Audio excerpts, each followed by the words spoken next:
বাংলাদেশের মাটিতে পা রাখছেন সাবেক তিনবারের প্রধানমন্ত্রী শেখ হাসিনা। ভারতে দেওয়া একটি গণমাধ্যম কর্মীর সাক্ষাৎকারে বাংলাদেশের সাবেক সফল প্রধানমন্ত্রী শেখ হাসিনা জানান, ২০২৬ সালের মধ্যেই অর্থাৎ অল্প কিছুদিনের মধ্যেই বাংলাদেশের মাটিতে পা রাখছেন তিনি। বাংলাদেশের আওয়ামী লীগ সমর্থক গোষ্ঠী ফুলের মালা দিয়ে বাংলাদেশের সাবেক প্রধানমন্ত্রী শেখ হাসিনাকে গ্রহণ করার জন্য অপেক্ষায় রয়েছে, এমনটাই ব্যাখ্যা করেছিলেন তিনি আরও জানান, বাধা দিলে বাঁধবে লড়াই, অর্থাৎ সুষ্ঠু সবলভাবেই তিনি বাংলাদেশের মাটিতে পা রাখতে চাচ্ছেন এবং বাংলাদেশের জনগণ চাচ্ছে বলেই তিনি বাংলাদেশের মাটিতে পা রাখছেন। সাবেক প্রধানমন্ত্রী শেখ হাসিনা জানান, আমাকে বাংলাদেশের জনগণ চাচ্ছে বিদায় আমি আবারও বাংলাদেশের পথে রওনা দিচ্ছি।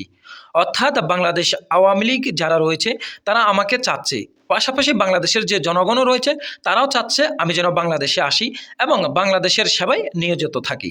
অর্থাৎ বাংলার মাটি, বাংলার মানুষ আমার প্রাণ, আমি বাংলাদেশ ব্যতীত অন্য কোথাও থাকতে পারি না। সেই সুবাদে আমি আর দেরি না করে, অর্থাৎ অল্প কিছুদিনের মধ্যেই, সব মিলিয়ে ২০২৬ সালের মধ্যে আমি বাংলাদেশের মাটিতে পা রাখছি এবং জনগণের সাথে দেখা করছি। কে কি বলবে আর কে কি করবে এতে আমি বিন্দু পরিমাত্র থমকে যাব না। আমার দেশ, আমার প্রাণ, আমার মৃত্যু যেন বাংলাদেশে হয়, এমনটাই জানিয়েছেন বাংলাদেশের প্রধানমন্ত্রী সাবেক শেখ হাসিনা। শেখ হাসিনা আরও জানান, বাংলাদেশের ৩ বাহিনীর প্রধান মিলে আমাকে দেশছাড়া করেছে। তাদের ইন্ধনে আমি দেশ থেকে চলে আসতে বাধ্য হয়েছি, তবে আমি থমকে যাওয়ার মতো মহিলা না।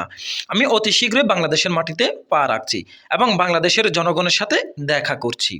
যারা আমাকে দেশছাড়া করেছে কিংবা বাংলাদেশের আওয়ামী লীগকে দেশছাড়া করেছে তাদেরকে আমি দেখে নিব, এমনটাই বলেছিলেন বাংলাদেশের সাবেক প্রধানমন্ত্রী শেখ হাসিনা। তবে বেশ কিছু জটিলতা থাকার কারণে বাংলাদেশেও চাইলেও আসতে পারছেন না বাংলাদেশের সাবেক সফল 3বারের প্রধানমন্ত্রী শেখ হাসিনা। প্রিয় দর্শক, সে সকল জটিলতাগুলো কি বিস্তারিত জানবেন পরবর্তী ভিডিওতে। আপনি যদি আমাদের এই চ্যানেলে নতুন হয়ে থাকেন তাহলে আমাদের এই চ্যানেলটি সাবস্ক্রাইব করে পাশে থাকুন